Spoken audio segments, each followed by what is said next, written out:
നമസ്കാരം. ഹരിയാനയിൽ ഇന്ന് നിയമസഭാ തെരഞ്ഞെടുപ്പ്. 90 മണ്ഡലങ്ങളാണ് ഇന്ന് വിധിയെഴുതുന്നത്. 20,629 ബൂത്തുകളിലായി 2.3 കോടി വോട്ടർമാർ ഹരിയാനയുടെ വിധി നിർണ്ണയിക്കും. രാവിലെ 7 മുതൽ വൈകിട്ട് 6 വരെയാണ് പോളിംഗ്. അടുത്ത ചൊവ്വാഴ്ച ജമ്മു കാശ്മീരിനൊപ്പം ഹരിയാനയിൽ വോട്ടെണ്ണൽ നടക്കും. സംസ്ഥാനത്ത് കോൺഗ്രസും BJPയും തമ്മിലാണ് പ്രധാന മത്സരം. ഇതിന് പുറമെ Aam Aadmi party, JJP, INLD തുടങ്ങിയ പാർട്ടികളും മത്സര രംഗത്തുണ്ട്. BJP തുടർ ഭരണം പ്രതീക്ഷിക്കുമ്പോൾ 10 വർഷത്തെ ഭരണത്തിൽ നിന്ന് BJPയെ താഴെ ഇറക്കുകയാണ് കോൺഗ്രസിന്റെ ലക്ഷ്യം. മോദിയുടെ ഭരണം ഉയർത്തിപ്പിടിച്ചായിരുന്നു BJP തെരഞ്ഞെടുപ്പ് പ്രചരണ രംഗത്ത് നിറഞ്ഞു നിന്നത്.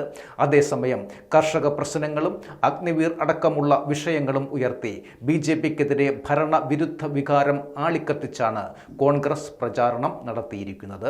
10 വർഷത്തെ ഭരണത്തിൽ BJPക്കെതിരെ ശക്തമായ ഭരണവിരുദ്ധ വികാരം നിലനിൽക്കുന്നുമുണ്ട്.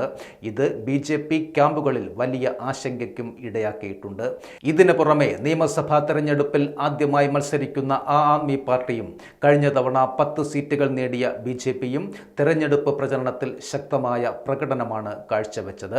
കോൺഗ്രസിന്റെയും BJPയുടെയും 69ഓളം വിമതരും മത്സരരംഗത്ത് ഉണ്ട്.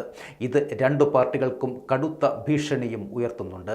തിരഞ്ഞെടുപ്പ് കണക്കിലെടുത്ത് സംസ്ഥാനത്ത് കനത്ത സുരക്ഷയാണ് ഒരുക്കിയിരിക്കുന്നതും.